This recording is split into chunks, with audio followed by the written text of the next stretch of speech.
So we're just cleansing? Yeah, just filter first and then go in with your SR filter. Always check your laser manual, find their skin type, and then you'll want to follow that protocol for the skin typing. So since we're going to start with the vascular, I'm going to go ahead and do your testing for the fits on your Aesthetic Record app and see what skin type they are by their test that they her as a 2. You'll want to keep your pulse duration at 15.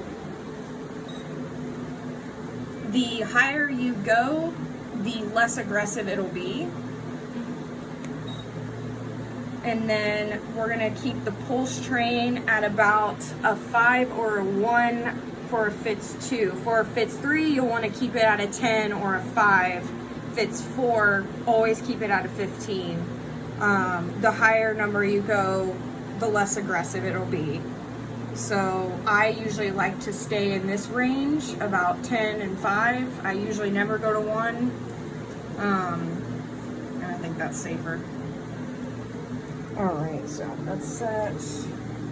And then as for the joules, you'll want to crank this up to about 20. Because that is what's recommended too. Yeah. Obviously, the higher your fluence, the more aggressive it's going to be. I keep it at a 20. Your cooling will always be at a level 5. And now we're ready, basically. So people will flinch. Yeah. But a couple pulses and see how they react. If they're still jumping, then it's probably too hot.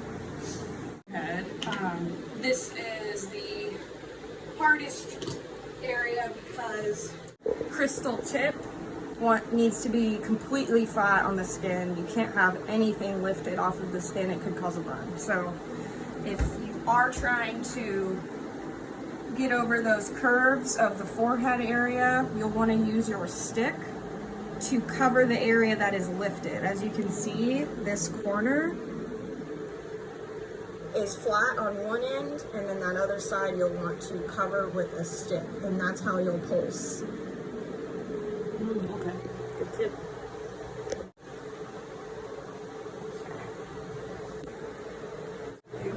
All right, cool. Awesome. So how thick are you going with the... So your gel needs to be pretty thick. It needs to be a good couple layers because the light is reflecting with the gel as well as part of the treatment, and it's how you get results. So you want to make sure it's a thick layer of gel. It also protects the skin. And you just do one section of gel at a time? I do, yeah. And then I'll scrape what I've done and put it somewhere else. A thick layer of gel also tells you where you're at when you're stamping the skin. So let's give you a good idea of where you've gone and where you haven't gone. Okay. So for the harder areas like the forehead, I recommend definitely pulling out your foot pedal because this is going to help you not worry about triggering here. That way you can use your hands in any way that you need to make sure that you don't burn your skin if you some of the crystal lifted. Good tip. All right, you ready, Martha? All right, I'm gonna start right in the center. So even that is not flat enough. Really? So because their corners are still lifted, so you need to make sure you focus more on putting your crystal as flat as you can on one end. Don't worry about the other side, just make sure it's covered. Okay. All right, you ready? 1, 2, 3. Good job. All right. Okay? Yeah. Feel all right? Yeah, it feels fine. It's just All bright. right. I know what It is bright. All right, 1, 2, 3. Good job. Do you blink when you do it? I do because this is a bright one. Yeah. You want to avoid the hairline as much as possible because you can also do a hair removal. So make sure every indention, if you want to video that, every indention is pretty much overlapping each other, at least 10%.